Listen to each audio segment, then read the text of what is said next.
Police বা পুলিশটা actually পুলিশের পোশাকের পিছনে মানুষ থাকে। তো যখন সামনাসামনি ওরা মারছিল, ভাইয়াদের মারছিল, তখন আমরা এক্সপেক্ট করছিলাম যে তারা এইভাবে মারবে, কারণ অনেক ব্রুটালি মেরেছে। বা তাদেরকে যখন আমরা রিকোয়েস্ট করছিলাম যে মারবেন না, বাট ওরা শুনছিল না। এটাতে আমরা অনেক আশ্চর্য হয়েছিলাম যে ওরা আমাদের মতো, ধরেন আপনি আমার সামনে, আপনাকে রিকোয়েস্ট করছি যে please don't heart us, but আপনি তখন এটা চোখে মুখে রাগ ক্ষোভ যে আপনাকে মারবেনই, মেরে ফেলবেন এই উদ্দেশ্যে করা। এটা খুবই আশ্চর্য। ৩রা জুলাই ৪ঠা জুলাই এরকম, মানে আপনার লাস্ট দিনের 2-1 দিন আগে আমি মিরপুরে ছিলাম। তো মিরপুরের যে গোল চত্বরটা আমরা দেখছি, ওই জায়গাটা কি পরিমাণ মানে মারামারি গোলাগুলি সব দিক থেকে অ্যাটাক। তো ওই টাইমটা আমাদের একটু পরপর খবর আসছিল যে আমাদের হচ্ছে পল্লবী থেকে সবাই এগিয়ে আসছে, তারপরে হচ্ছে আপনার 2 নাম্বার এই সাইড থেকে আসতেছে, তারপরে 14 থেকে আসতেছে। মানে একটু পরপর একটা আতঙ্ক, একটু পরপর ছত্রভঙ্গ হওয়ার যে ব্যাপারটা, এন্ড সাউন্ড তো চতুর্দিক থেকে আসতেছিল, মানে ওই জায়গা থেকে না মুভ করার কোনো জায়গা ছিল না। তো ওই দিনটা আমার আসলে সত্যি কথা বলতে আমার খুবই ভয়ে কেটেছিল, কারণ মানে আমরা এমন এক জায়গায় ছিলাম আমাদের লুকানোর বা পালানোর কোনো জায়গা নেই। এবং আরো একটা দিন ছিল যে দিন আমি টোটালি মনে করেছিলাম লাস্ট, বাট সত্যি কথা বলতে ওই দিন কিন্তু 5ই অগস্ট ছিল। 5ই অগস্ট, হ্যাঁ 5ই অগস্ট ছিল। আর সরি 4ঠা জুলাই না, 4ঠা অগস্ট। এটা তো অগস্টে হয়েছিল, তো একদম শেষের দিনের আগের দিন। তো 5ই অগস্ট যখন আমরা গণভবন থেকে ব্যাক করছিলাম, তখন আমাদের পুরো রাস্তায় তো কিছু ভেহিকল ছিল না, তো হেঁটে হেঁটে যাচ্ছিলাম। তখন আর কি পিছন থেকে প্রচুর পরিমাণের অন্যান্য যে আওয়ামী লীগ আমি মনে করি তারা অ্যাকচুয়ালি অনেক বোমা মারছিল এন্ড গুলির সাউন্ড আমরা পাচ্ছিলাম। তো ওইখানে আমরা একদম পুরো রো ধরে রাস্তা দিয়ে যাচ্ছিলাম, কোনো গলি টলি কিছু ফাঁকা নেই। এখন পিছনেও যাওয়ার কোনো রাস্তা নেই, আর সামনে একদম টোটালি গুলি চলছে। তো ওই টাইমে আমার পুরো মানে হেঁটে তো পা ব্যথা, আমার পা পুরো শেক করছিল যেখান থেকে এখন বেঁচে কি ঘুরে ফিরবো।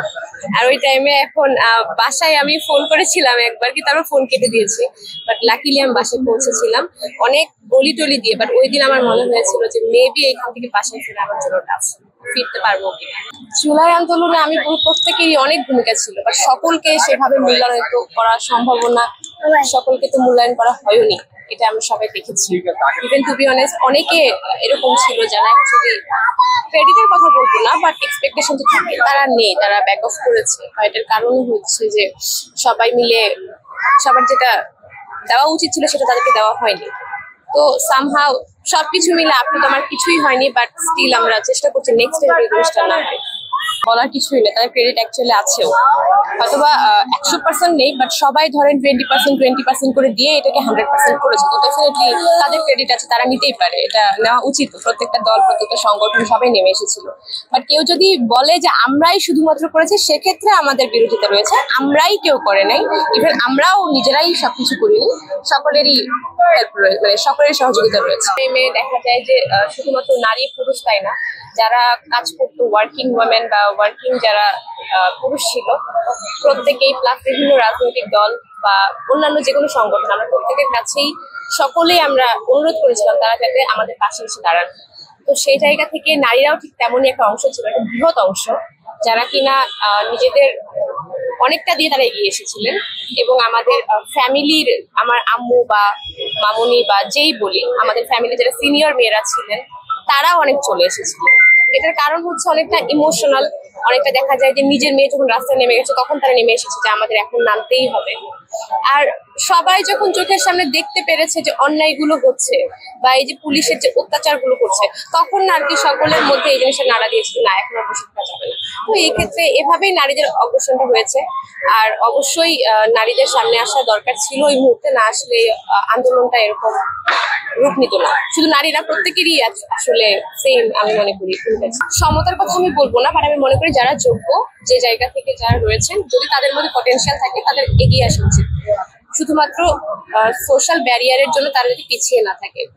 তো এর কারণে আমাদের প্রত্যেকেরই উচিত হবে, আমি মনে করি আমাদের যে কোনো দলই হোক বা যে সরকারই আসুক, নারীদের ওই স্পেসটা দেওয়া, যে তারা যাতে তাদের যে পাওয়ারটা আছে একদম পরিপূর্ণ কাজে লাগে। ফোর্সফুলি কোটা দিয়ে এগিয়ে আসা, এটা আমি বিশ্বাস করি না, এটা আমি চাই না। বাট আমি চাই যে যদি আপনার মধ্যে পটেনশিয়াল থাকে আপনি এগিয়ে আসুন, এন্ড আপনাকে ওই ফ্যাসিলিটিটা দেওয়া হোক দেশে।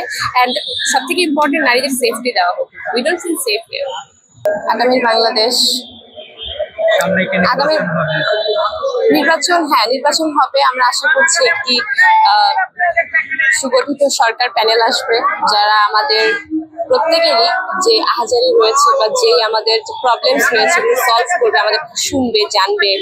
অ্যান্ড আমরা যে প্রথমে শুধু উন্নয়নের একটা যে গান শুনেছিলাম, শুধু উন্নয়ন না, সার্বিক উন্নয়ন প্লাস হচ্ছে প্রত্যেকের কষ্ট দূর হবে এরকম কাজ করবে। উন্নয়ন শুধুমাত্র আমরা অবকাঠামোগত উন্নয়ন চাই না, আমরা চাই সবাই ভালোভাবে দেশে থাকতে, প্রত্যেকের সেফটিটা নিশ্চিত করতে, প্রত্যেকে যদি 3 বেলা খাবার পায় এটা নিশ্চিত করতে, বাজার করতে এসে যদি খালি হাতে কারো ব্যাগ ফেরত না যায় এটা নিশ্চিত করতে। তো আমরা আশা করছি ইন ফিউচার এই জিনিসটাই হবে। আমার যতদূর ধারণা, আমার যতদূর জানা আছে, আহত নিহত খোঁজ প্রতিনিয়ত চলছে। হয়তো বা এটা সবসময় ফেসবুকে বা ইউটিউবে বা অনলাইনে ট্রেন্ডিং থাকে না, এর জন্য হয়তো সবাই জানতে পারে না, বাট থাকে অলওয়েজই তাদের খোঁজ খবর, ইভেন হসপিটাল থেকে শুরু করে সবকিছুই বানানো সবই থাকে।